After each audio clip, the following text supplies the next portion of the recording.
let us know if you cannot. In that folder is this presentation, another very short presentation over how to use the essay guides, and then is a link to a Word template that is essay guides, and then there is also a link to a PDF copy. If you are a current student on campus, we do have paper printed out copies in our office in the library, so you're welcome to come by the Access and Success office in the library and pick up some copies if you would like to. All right, I'm going to get us started. Okay, so a lot of times when we're talking about the Foundation Scholarship, people are like, what do you mean by the Foundation Scholarship? Are these just MSU scholarships or are they something else? And so while they are from Missouri State University, you can't really take them to other schools. They are separate from the university scholarships that you can automatically get based on GPA and things. So the foundation is a place where people can donate money to Missouri State University. The foundation's purpose is to raise money, and they use that money for not just scholarships, it's also where donations for buildings and programming can go. So if we have a donation to build a building, it's their job to make sure the money goes to exactly what it's been set aside for. They recruit a lot from or fundraise a lot from alumni, community members, people from across the entire globe. So that is kind of what the foundation is. It supports the university. It is not technically the university. So when it comes to financial aid and the foundation scholarships, it is just one chunk of money that you should be looking at and applying for to contribute to your complete financial aid package. So when you're a student, there are multiple ways you can pay for college. There are outside community scholarships that might come from local organizations or your church or a community or a business. Those are outside scholarships that are not tied to Missouri State.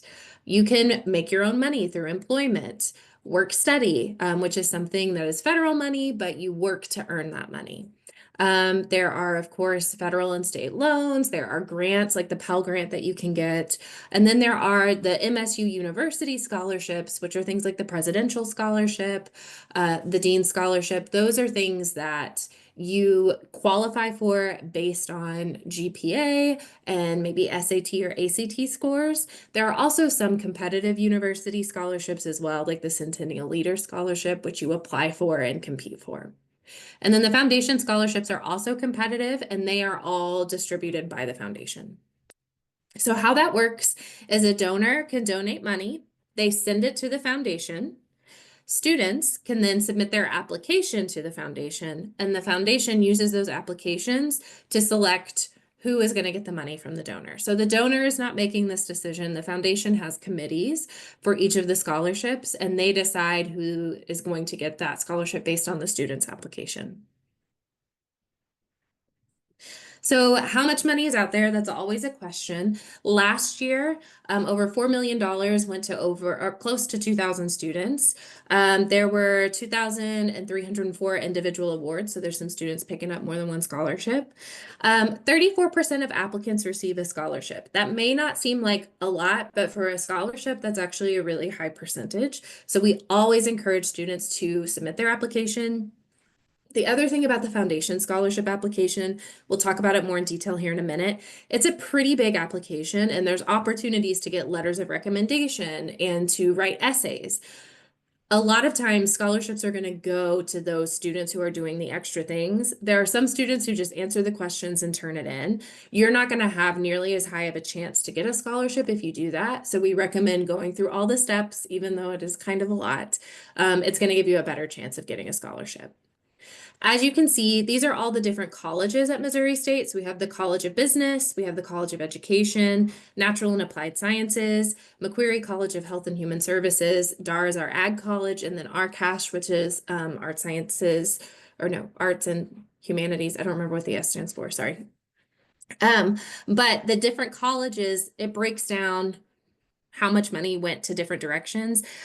Just because the College of Education maybe doesn't have as much as RCASH doesn't mean that there isn't a good chance for education majors to get a scholarship. RCASH is a much larger college than the College of Education. So there's a lot of reasons why. It doesn't just mean they don't have as much money or your chances are lower.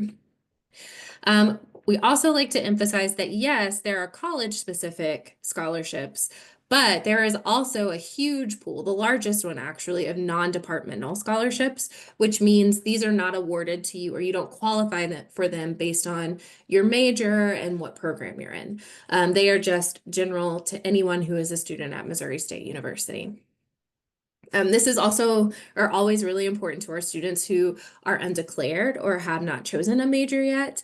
Sometimes they'll think, well, if it's all college specific, it's not worth me filling it out. But there is a large pool of scholarships that you are still eligible for. Okay, how to apply. The really important thing, because I know I have a mix of current students and then I also have students who are incoming and are planning on being at Missouri State next year.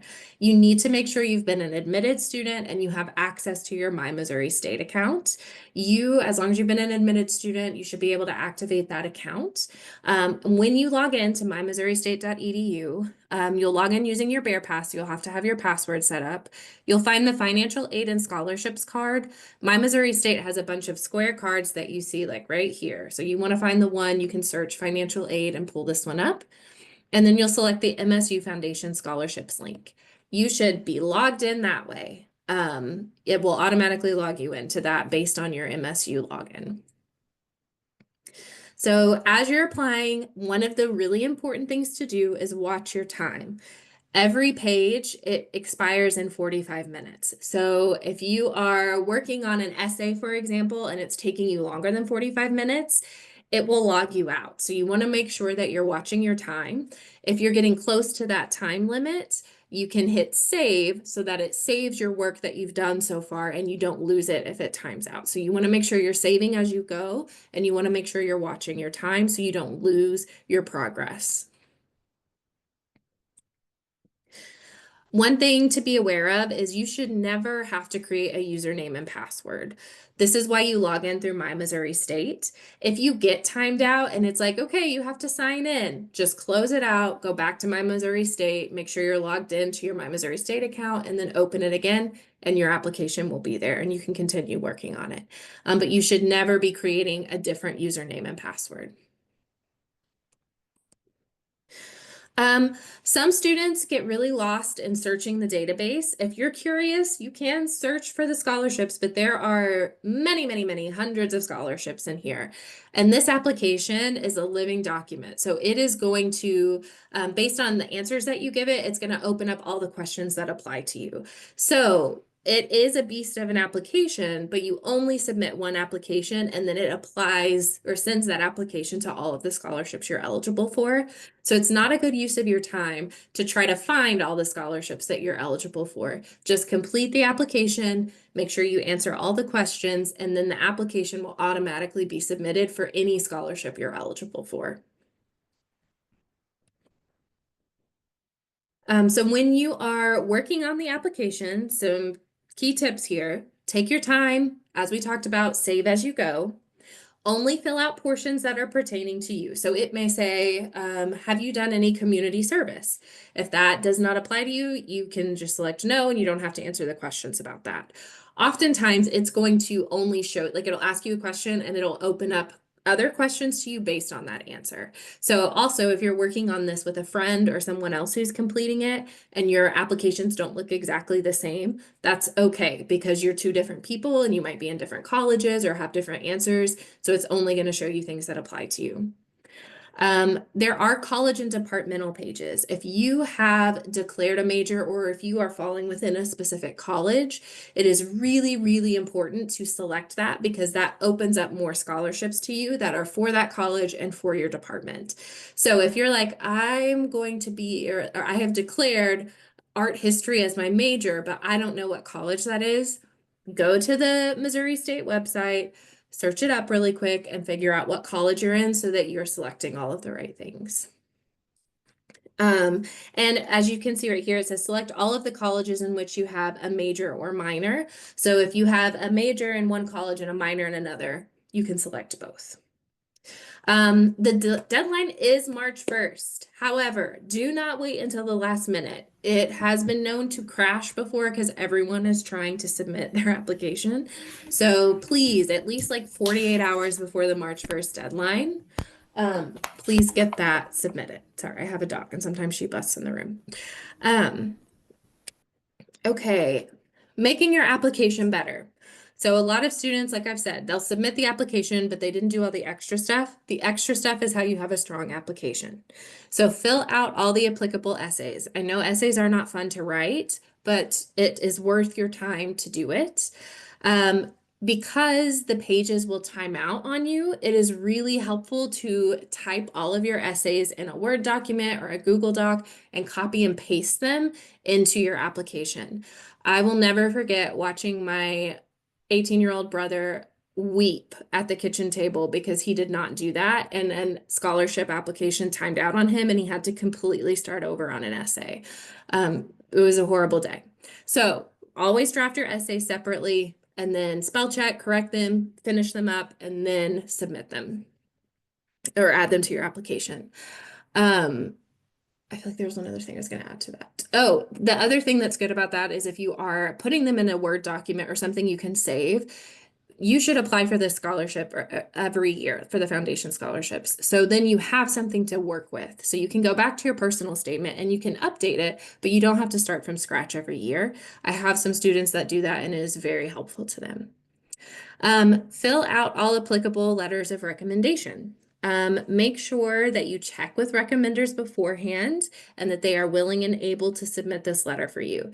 It is considered unprofessional and rude to just sign someone up to be a recommender for you and have not checked with them first. So make sure you have asked them and that they have said yes. And you really want to only ask people you're confident are going to write a good letter for you. Double check that your person that you have asked to do so received their email invitation. When you ask someone to write a letter of recommendation for you, you have to sign them up via their email in the application. It will email them and say, hey, so-and-so has asked for you to submit a letter for them, and they get a link to go in and submit their letter. They will never be sending the letter to you to submit. They need to make sure they fill it out before the deadline. So make sure you're clear with them. If it's a week out and you haven't been notified that they've submitted it, I recommend checking back with them. Hey, did you get that letter written and submitted? Be very kind. Also goes a long way to say thank you to someone, like send a thank you note, email, card. They're much more likely to be willing and excited to write another letter for you in the future. One thing I missed over with the essays, where it says tell your story, you definitely want to be honest about your life and your situation. You don't have to exaggerate. You don't have to tell like the saddest sob story ever. Just be honest about yourself, your life. If you have struggles you want to talk about, that's great. Successes you want to talk about, also great. But just be honest, write it, have someone look over it for you, and they can give you some good feedback. Okay, when you are submitting the application, make sure you review your answers on the summary page. It's going to pull up everything that you've answered and you can review your answers. You have to press the submit application button on the summary page. So if you get to your summary, you look through it and it all looks good, you are not done. You have to hit submit application. Once it is submitted, you may not change your answers. I do know that last year, though, Kelsey, whose contact information is at the end of this, said if you accidentally submitted it and you really need to go in and add something, she can open it for you. So it's a good thing you showed up to this because if you need to get back in, now you know who to contact. But technically, you cannot change your answer once it's submitted. Um, Financial need is there's an essay you can write about financial need.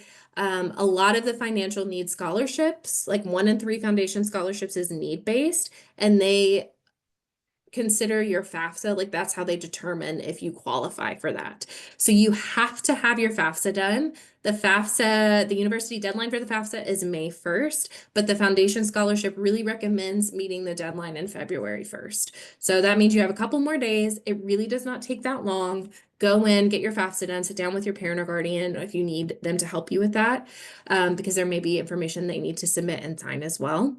But it is very helpful to get that done by February 1st, but you do have until May 1st to get it done.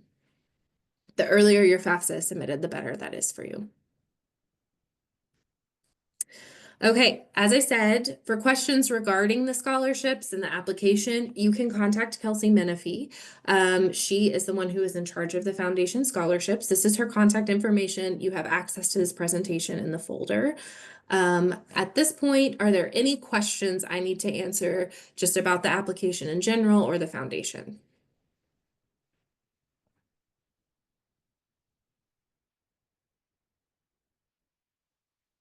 No questions?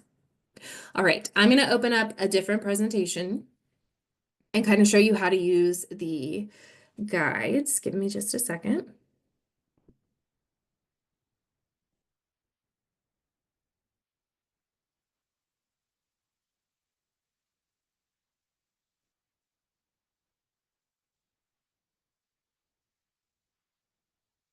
All right. This this is in regards to the foundation essay guide. So in the folder that has been shared with you in the chat, there is a PDF copy and there's a Word copy of a bunch of different essay guides. I will pull one up in a second and kind of go over it.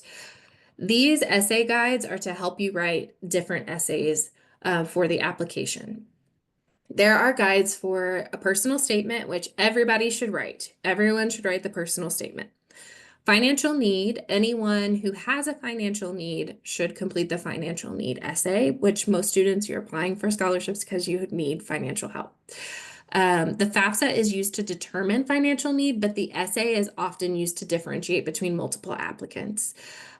So what I mean by that is if you and 10 other people are eligible for a scholarship based on your FAFSA, but you're the only person who wrote an essay, 9 times out of 10, they're going to give it to you and not the other people who didn't write the essay. So the essays can really help you get a leg up on other people who didn't complete them. It can be helpful to complete the financial need essay, even if you do not qualify based on the FAFSA, but you have experienced financial hardship. So there may be a scholarship or two that you would still qualify for. If you have been active in your community, done a lot of volunteer work, we highly recommend that you complete the volunteerism and community service essay. If you're very civically engaged, the public affairs one is a great one to complete. And then overcoming a traumatic loss or adversity. If you have lost a parent, spouse, child, or sibling, or you faced a major adversity, and that really means like a medical condition or a personal injury, I think on the essay prompt, it gives you pretty specific ideas of what they're looking for. This is an essay to complete to qualify you for some scholarships regarding that. So we have different guides for these things. There may be additional essays that you can write. These are the ones that most students are completing. So we only have guides for like the most common ones. The way the guides work is kind of like a before, during, and after. So at the beginning of the essay guide, you'll see the prompt for the essay and then some prompts for you to brainstorm and kind of help you plan how you're going to write your essay. Then the during part, there's thesis stems, so a way for you to get your essay started, and there's a suggested essay structure. It is written kind of like introductory paragraph, body paragraph, closing paragraph, but it is not uncommon for essays to need more than 2 body paragraphs. So don't feel like you have to be tied to that. If you're struggling to write your essays and you are on campus, we highly recommend taking your brainstorming documents to the Writing Center in the library. They will help you outline your content. They will help you get started on your essay. A lot of students really struggle with the front end, getting started, or with the editing at the end. The Writing Center can help you with both of those. And we have provided you with an editing checklist that you can use after you write your essay to help you make sure that it's polished and ready to go. We really recommend that you go over it, but then sometimes even when you're the best writer, when you've been looking at your writing, you miss things. So give it to someone else, have them help you proofread your essay. Okay, and let me pull up what these guides look like really quickly. Is there any questions while I do that?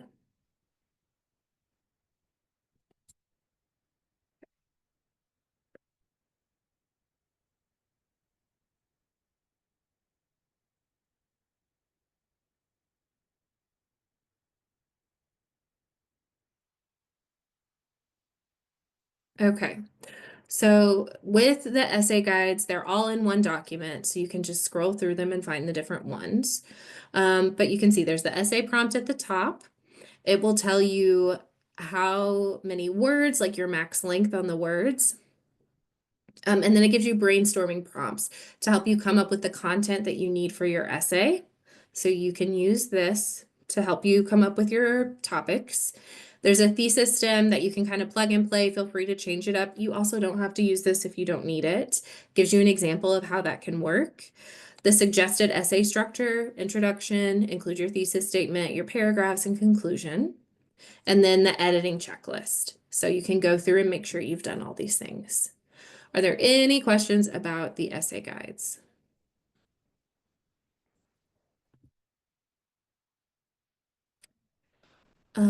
All right. Well, that is everything that I have. Any just general questions? Okay. And this is being recorded, so we will share that recording with everyone and we will post it on our website or in a place where people can find it. So feel free to share with other friends who need this information. I'm going to hang out here for another minute or so if anyone wants to stick around and ask a question. But thank you for attending. We hope it was helpful. And we hope you guys get some scholarships. And if you are a current student at Missouri State, and you are using this event as an alternative event, don't forget to submit it into Brightspace.